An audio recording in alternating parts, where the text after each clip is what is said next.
Hey, what's up, y'all? Metta World Peace here. 17-year NBA career turned entrepreneur as I fix my cam- camera here.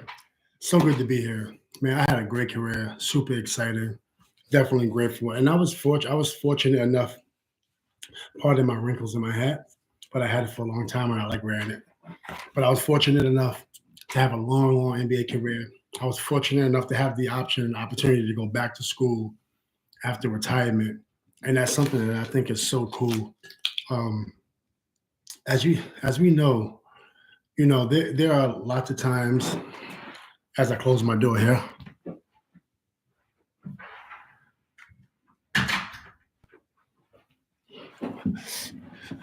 Yeah. So there are lots of times where it's like, where do you start, right? Where do you kind of start in terms of on your new phase in life? And you have different types of mindsets. You got the entrepreneur, the talent, the employer, the employee, and either one is great. And it's all about finding, what you're good at, finding out what you love, finding out what suits you and what fits you best, according to where you at in your journey. And but we also want to make sure that we have a good balance. We want to make sure we have a good balance of people that are doing things as a talent or an employee, but also doing things to run different businesses in the different genres, in the different industries that are out there. The world is our oyster. Now, over the last couple of years, the last tens of years, there's been more opportunity, for Black people, and just people in general. Um, Not just Black people that's been not getting opportunities. Um, but when you look at, the '80s, I was born in the late '70s. My childhood in the '80s, you didn't think that there were opportunities out there. You didn't even realize some of the fight and what was it about. Excuse me. But you didn't realize what people were fighting for. You just go outside, you're having a good time. But at some point in time, you get motivated and you say, "Oh, I want to be a president. I want to be a big actor. Oh, I don't want to be a rapper. I don't want to be a ball player. I want to be an architect. I want to be a doctor. I want to be a scientist." And that becomes cool. But sometimes what I realize is, if you don't have the everyday training in those fields, such as someone that's a little bit more successful are able to give their children the best schooling, which is ultimately the best networking. Now, I'm not saying you can't make it coming from a tougher environment, but it's a little bit easier and you understand the fabric of these different industries from an operational perspective, from an administration perspective, from a scaling perspective. And that's what's been really intriguing to me over the last couple of years from trying to launch businesses. I'll give you a little bit of my journey. So I got into the NBA in 1999. And keep in mind, I went to an all Catholic school, LaSalle Academy, great education. And prior to that, I played for the Catholic Youth Athletic League in New York City, CYO, which is a great organization. I love the Catholic sports organization world. It's been really great for someone like myself. Now, you look at the schools that I went to. I went to 122, which is a great school. That was a school where you had the choice to do well, or if you didn't want to apply your all, then maybe you don't do so well. Maybe you get left back, or maybe you fail. But they did give really a good foundation, with the exception of a few encounters that we had. But I say that because schools like that, schools like JHS 204, which probably changed the name now. I had some great teachers there that inspired me through all my struggles and through all my stress. they still inspired us to forget about that. We're not here to baby you. We're here to make sure that you go to school, you get to class on time, or you will fail, or you will get expelled, and you make a choice. Now, when you pause there for a second, I played basketball with a gentleman who passed away due to violence, and he always got 95s on all his tests. So he's getting 95s. That's considered an A. I know some people have a grading system with letters, and some cities and states have a grading system with numbers, percentages. And in New York City, it was mostly numbers, percentages, 85%, 90%, which could, convert to an A or B, D or C. So he's coming back with A's and B's, and we go our separate ways at some point because basketball's taking me to another level because I'm growing, I'm working hard every day, my skills is developing. So then you come back home and you see he's in the streets, and you're like, why are you not in school? Because I'm a ninth grader, and I just got a scholarship to a Catholic school. So I'm thinking you should be going to a public school and just continuing to get A's, but he's in the streets. That was super confusing to me because I'm just saying, why not be a model?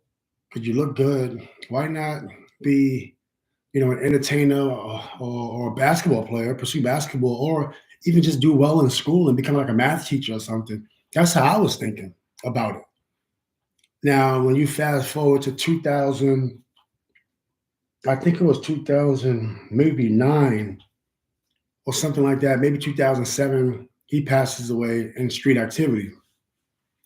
And that really hit home for me because I'm just saying, I'm from the fabric of the streets. Like people know me as Metta, they know me as entrepreneur, but where I'm from is a lifestyle that at any given day, anything could go down.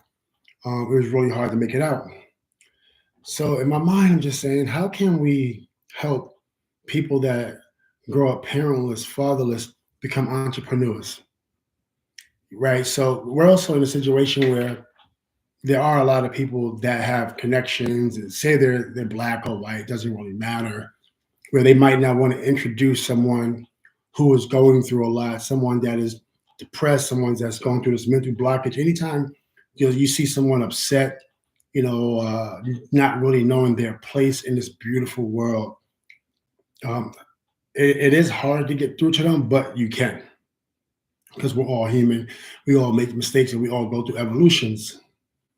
Why wait until going to prison or through the system to come out rehabilitated? What about I like to focus on preventional issues and habilitate before you have to rehabilitate. And I think it's possible, which we'll have another subject on wellness and how preventional tactics and strategies can be put in place before you have to find intervention and rehabilitation. But one of the things that's super interesting is how do we create these entrepreneur mindsets in collaboration with underserved and served, or rich and poor, or middle class and poor, or middle class and rich, and just creating a ecosystem of the future. Now I know it might not be that might not be the best idea for everyone, but we're speaking from our perspective. So now, when I look at it,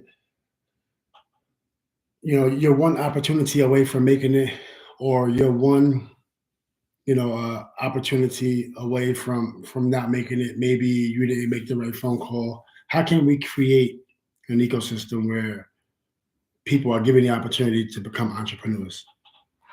Now, in terms of being a talent, in terms of being an entrepreneur, I think we need more entrepreneurs. We need more innovation. And I think that the way we do it is through education, through literacy, and not necessarily rushing. So many times, people put things in front of our face. Hey, take this money to do this task.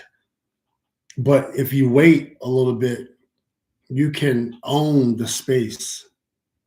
I'm not saying don't take advantage of opportunities, but what's happening is we're not getting enough opportunities where we are in alignment with the data that's being served. Because data is, at this point in time, when you look at all the companies out there just thriving, this is 24/7 data. This is AI even being implemented now. So it's really going to be hard to catch up at some point. Now you're getting so much investment in different areas, and now we're getting so many people left behind. Some people are okay with that, and some people are not.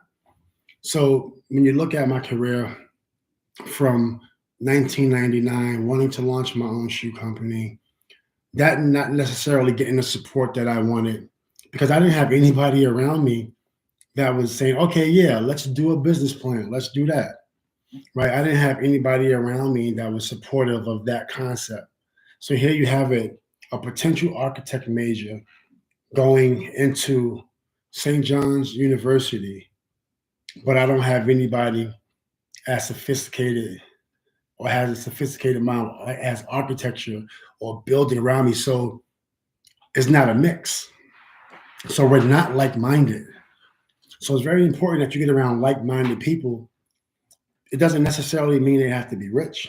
It doesn't necessarily mean that, they have to be super educated, because you might be in an environment where you don't have that level of education, but you might have somebody with that level of wisdom, with that level of frequency that you're on. So it's very important to be around like-minded people and learn. Don't jump right into bed with people, especially when you're coming from neighborhoods like where I'm from, because you don't know if this is going to be a long-term relationship in terms of the vision you're trying to set as an entrepreneur. So you must take your time. This could be a friend of 20 years, but if it's not aligned with your vision and goals, you might have to find someone else to align so you can move a little faster. More patience moves you along faster. So then you look at my career when I was into music and doing different things like that. It was more to create businesses, not necessarily to be talent. So people then pigeonhole you as somebody whose personality is great. Oh, this kid has a story to tell, but that's not the messaging that we want to get across. The real messaging is entrepreneurship. When you're young, it's hard to explain that. It's hard to communicate that because you're not even able to put your words to your thoughts in a way where it makes sense to someone that's listening to you, to someone that could help you, but they're trying to figure out, what you're talking about. So then that's where, once again, you go through these different journeys in life, business, entrepreneurship, in fields and areas where you want to be involved in, and you learn how to operate within those fields, areas, and genres and industries. So now you fast forward to, you know, uh, where I launched my own shoes. So I did have multiple times I had my own shoes.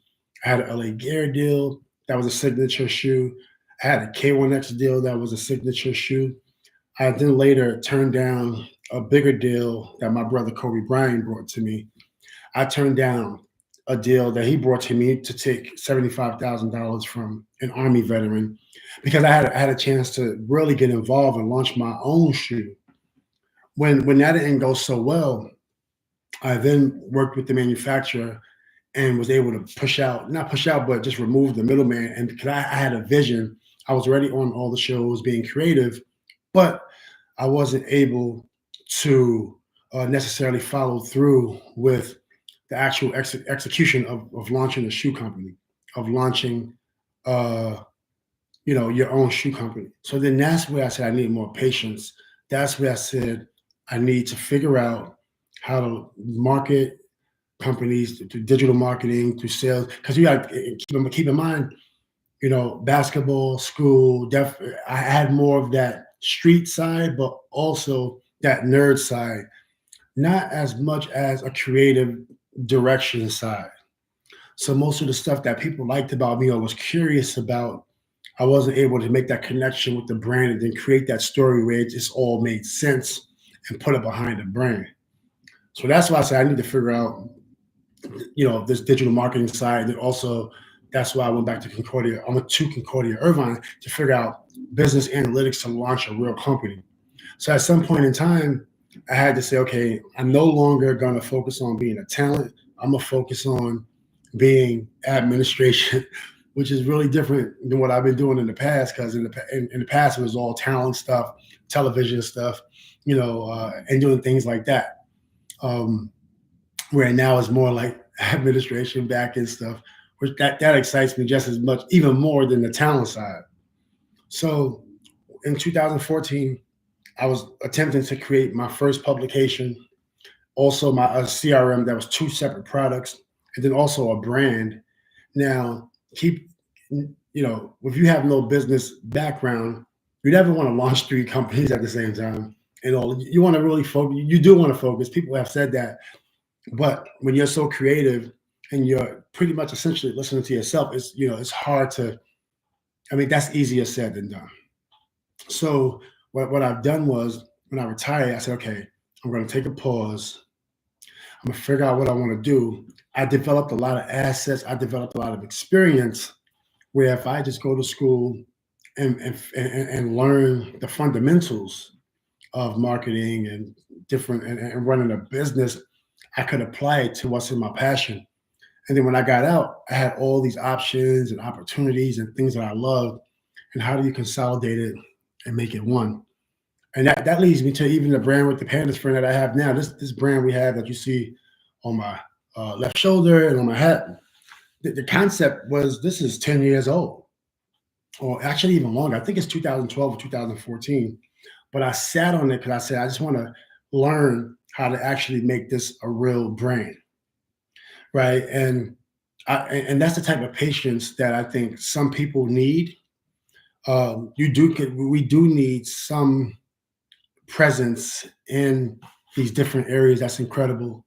Using technology, using the great servers that are out there, and then owning your data in e-commerce, sports tech, health tech, fintech, and then other areas. We definitely need presence because if we get involved, right, then you're able to at least not be left so far behind, right? I think at times we are left really, really, really far behind, right? So that's what interests me. Now you look at the areas where I have expertise at, sports, just from playing, and I was not only playing, I was also paying attention in my career. I'm looking at, well, this is how much money I'm getting paid. These are the sponsors. Wow, this is really interesting. So you mean to tell me I don't have to rap? I don't have to play basketball. I could actually launch a business and maybe even sponsor a team. And and that's easier said than done. Now, for somebody like myself who loves to learn and do things themselves with collaboration, but the initial thrust from somebody such as myself is, okay, how can I do it? Now, I've learned along the way something I learned in Silicon Valley. It's something out there called the Silicon Valley way, where you collaborate versus how I grew up. If there were 50 cents on a table or outside on a bench back in the days, and we would, and we saw it there, maybe we take it and we're not going to tell everyone else, hey, I think every day there's 50 cents here on the table.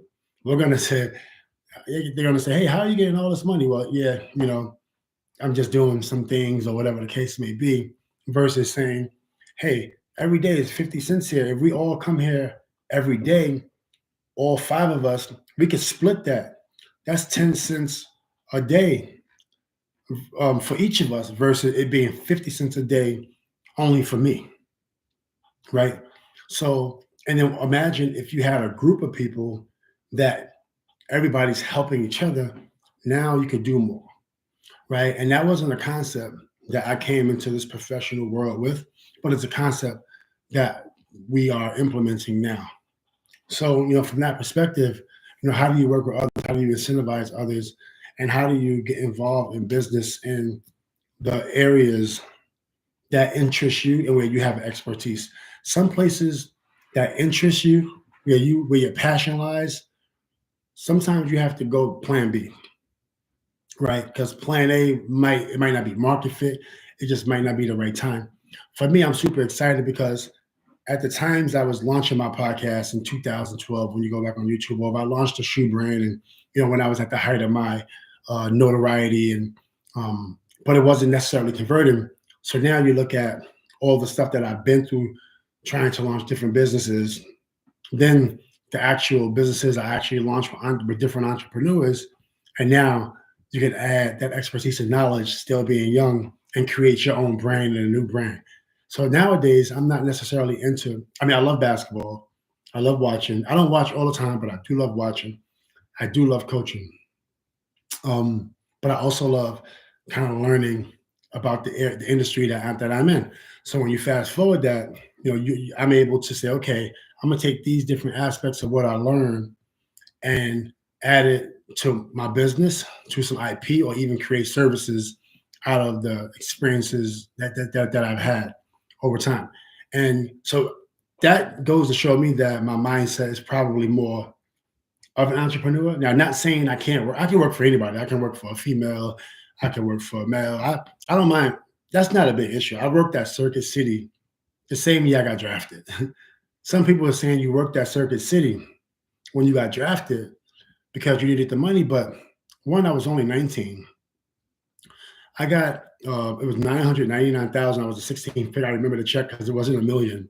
My contract, and I didn't see anything wrong with applying for a job. If you look at any male, female that has accumulated $500,000 after tax, nobody, for the most part, nobody's retiring after $500,000. People are still working regular jobs with $500,000 in the bank. So as a 19-year-old kid, I don't think people should laugh at me because I wanted to work at Circuit City to get a discount. I'm trying to be responsible. So you see the mindset. It's so many different journeys and hurdles you're going to have to go through as a talent entrepreneur, or even an employee, or someone just trying to make it up in this world. I had to go through, hey, because you're working at Circuit City, you don't have any money. But how about I'm only 19 and I don't want to necessarily spend full price for a DVD. So after practice, I'm just going to go get a job, even if I'm in the NBA, because I'm not a first pick. I'm not making what Elton Brand's making. I'm not making what Rip Hamilton was making. These guys got picked top 10, right? And plus I have a baby. So that this is the type of kind of podcasting that we want to do really quick. I want to give a shout out to the pandasfriend.com that's supporting this podcast. But if you're only making 500 grand and you're going out to get a job, you should not feel like, oh, I can't tell people I'm going to get a job because it's going to look like I don't have nothing. No, you only made 500 grand that year. So go get another source of income and another source of, and some more revenue. And that's what this podcast is about. I'm so excited to start going live even before the podcast has launched, because I want to get used to going live. I also want to get used to getting back out there. Like I said, I was in school and doing business for the last 8 years. So people saw me because I hit a big shot that's going down in Laker history. So that's being replayed monthly. So, but in terms of me actively pursuing engagement, I turned a lot of that off, from turning down podcasts, from turning down different opportunities, from telling my staff not to bring me opportunities because I'm focused on building administration for sports, entertainment, direct-to-consumer technology. That's my laser focus on a straight line, and it's really a metal line that's not moving. It's not allowed to move, right? Have to stay focused on India goals. But going back to entrepreneurship, as I went through that whole story in the beginning, I learned that I was an entrepreneur and that I like to build stuff. Now, when you look at everything I've been through and being able to consolidate some things I can apply to myself, and some things now that I've launched a management company, I can apply to other athletes, which I'm super excited about. Right. So you can take areas where you have expertise, and you can create multiple revenue streams from them. One, you can create your own company, put a great team in place, a great strategy, business plan, financial plan, marketing plan, make sure you have a brand, and go to market. You might have other things that you want to do that you can take those and create like consultation services with your ideas and bring in another revenue stream. Now, yeah, you might be giving away your ideas, but like we said, you can't launch 10 ideas anyway, right? Why not? And the good thing about it, why not help someone else, right? Why not give some of your knowledge, receive maybe a service fee for it, help someone else get their company, their idea, their concept off the ground. And then that's part of the concepts that I want to implement, and I want to kind of give back. Collaboration, not just keeping everything for yourself. So when I fast forwarded from how I started at St. John's as an architect major, I attempted to major in architect. I didn't quite finish for many reasons. But if I didn't play basketball, I 100% would have got my degree in architecture, because I would have been able to put all that passion and all that effort into that. So, like I said, I took that education and that passion, that side of the passion, and put it into something that I've actually been doing into sports. And now you're able to say, okay, I'm gonna build something, and it's gonna take time. Like in architecture, you need to build the foundation first, design and build the foundation and infrastructure. Then you can layer on top of that. I took those same concepts, and now I have that now, which I'm just so excited. I feel just as excited when I got drafted as I'm entering in this whole new world. I feel like I'm about to be drafted. And that's where the patience comes in when you're talking about being an entrepreneur. You got to give yourself some time. You got to have a little patience. You got to find the right team. Maybe you go to one school, oh, now you got to go into that transfer portal because it just wasn't a right fit. It wasn't the right fit. And that's how I feel. If I played basketball at 8 years old and got drafted at 19, well, if I retired at 37, that means I got to put in another 10 years to get redrafted into the business that I want to be in. And sometimes that's hard for people to really wrap their head around that concept, that when they see Metta, hey, Metta, how was your shot in game 7? What about this ball player? And then sometimes I'll just keep walking because it just doesn't necessarily interest me, right? It doesn't necessarily interest me to talk about basketball. It's not that I'm being, disrespectful, but if you see me for the first time and you engage in a basketball question, if I don't respond or if I just give you an acknowledgement, I'm genuinely not necessarily interested, because like I said, I started playing basketball at the age of 8, got drafted at 19. When I retired at 37, I told myself I'm going to go through the same process that I did when I got better at basketball, when I worked at basketball. It took me 10 years. So I expected for it to take 10 years to do what I want to do now, which is learn how to chairman and CEO a company. Because we look at all the athletes, myself, and the list goes on, present and in the past, that try so many different things, and so many different people saying, yeah, I can help you. I can do this for you. And I know there are lots of stories out there right now. But at the end of the day, you're not able to scale these 1099 contracts because they're just not scalable, but you don't really understand that. So in turn, you become scalable, right? As an athlete, entrepreneur, someone who exited a company, or someone who accumulated wealth, you have the time to learn, even if it takes 4 or 5 years, right? Rather than take a shortcut and just hire someone, because sometimes you don't know how to hire. If you have not had the experience in school or had a job that requires you to hire the right person to scale a business that you have done research on, right? If you don't have that experience, then essentially it's a gamble, right? It's a gamble.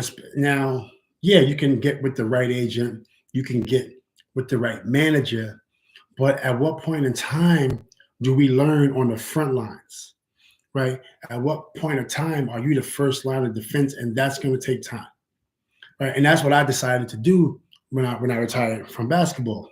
And now I'm able to not only apply these different strategies to myself, my characteristics are helping others. So now I'm able to also give this, everything that I've learned also help others.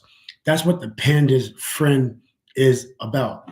People say, what does the Panda's Friend mean? People laughed at, oh, Metta World Peace changed his name again to the Panda's Friend. I've never changed my name to the Panda's Friend. The Panda's Friend is a friend to you. This friend want to help you launch your brand. This brand has meaning, has social impact meaning, has wellness meaning.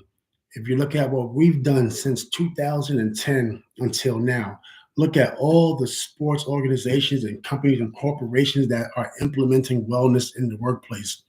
Wellness in the workplace for sports, meaning having a therapist at your college, your institution, or your sports team.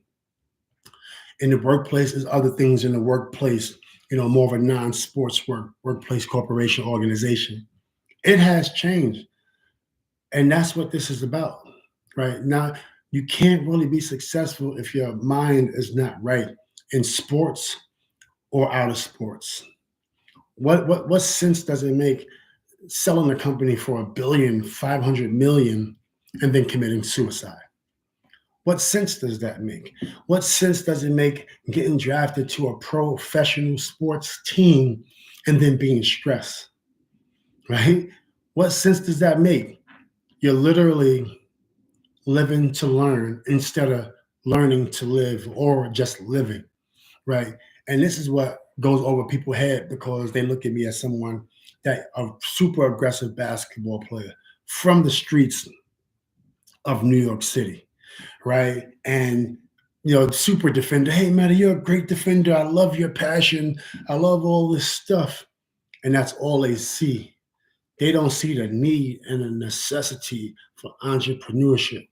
So that's what I see. So sometimes it's hard for me to be on the same frequency of those conversations because my mind is at a different frequency, whether you're rich or poor, female or male. It doesn't matter the ethnicity. The connection comes from, okay, what are we really talking about? Right? Are we making a difference from a social impact perspective? Are you launching a business? Are you involving your family in that business? How can I help you? How can you help me? How can we collaborate? And then that's the evolution from being a high school kid up until being drafted. Yeah, I was focused on the game and I had a lot of fun. Basketball. I'm really passionate about basketball. Let me just say that. Like, I really do love basketball. I'm pretty much still obsessed with the game, but I needed to take that passion of mine and put it in different areas.